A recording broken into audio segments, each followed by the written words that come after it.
கேரளாவில் பறவை காய்ச்சல் பரவி வருவதால் தமிழகம் கேரளா எல்லையில் கண்காணிப்பு பணிகள் தீவிரப்படுத்தப்பட்டுள்ளன.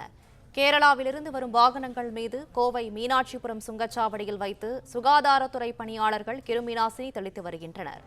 இதுகுறித்த மேலும் விவரங்களை செய்தியாளர் சின்னமுத்துசாமி வழங்க கேட்கலாம். சின்னமுத்துசாமி, வணக்கம். விவரங்களை சொல்லுங்க. கேரள மாநிலத்தின் ஆலப்புழா மற்றும் கோட்டயம் மாவட்டங்களில் பறவை காய்ச்சல் பரவல் உறுதி செய்யப்பட்டுள்ள நிலையில் அதன் தாக்கம் தமிழகத்திற்கு பரவாமல் தடுக்க தமிழக அரசு முன்னெச்சரிக்கை நடவடிக்கைகளை தீவிரப்படுத்தியுள்ளது. எனவே தமிழக கேரள எல்லையோரம் உள்ள மீனாட்சிபுரம், கோவிந்தாபுரம், கோபாலபுரம், நடுப்புணி ஆகிய பகுதிகளில் உள்ள சோதனை சாவடிகளில் தமிழக கால்நடை பராமரிப்பு துறையினர் சார்பாக கால்நடை மருத்துவ குழுவினர் தீவிர கண்காணிப்பு பணியில் ஈடுபட்டு வருகின்றனர்.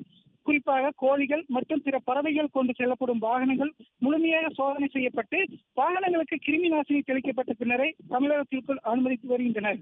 பறவை காய்ச்சல் நோய் பரவலை தடுக்க தேவையான அனைத்து முன்னெச்சரிக்கை நடவடிக்கைகளும் மேற்கொள்ளப்பட்டு வருவதாகவும் பொதுமக்கள் அச்சப்பட தேவையில்லை என்றும் அதிகாரிகள் தெரிவித்தனர்.